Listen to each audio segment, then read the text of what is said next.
आमचा चालला होता होमवर्क. शिवांशला शाळेमध्ये प्रोजेक्ट जमा करायचा होता. तेच आम्ही इथे बनवत होतो. पेन्सिलांचा कचरा आणि कागदांचा कचरा करून मस्त आम्ही इथे आमचा प्रोजेक्ट जो आहे तो तयार करून घेतला. दुपारपासून प्रोजेक्ट बनवायला सुरुवात केली होती, तर भरपूर संध्याकाळ झाली होती आणि संध्याकाळचे सगळे कामंसुद्धा बाकी राहिले होते.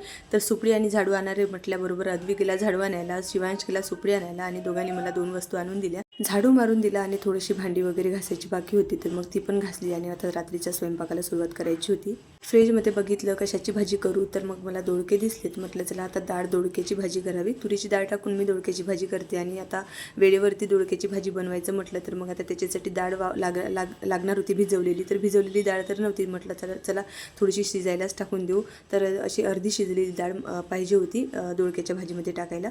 तर इथे भात आणि चपात्या करून घेतल्या आणि दोडक्यांच्या शिरा काढून घेतल्या आणि त्यानंतर दोडक्याची भाजी करून घेतली. जेवण वगैरे करून घेतलं, सगळं आवरून घेतलं. भेटू पुढच्या मिनी ब्लॉगमध्ये. तोपर्यंत बाय.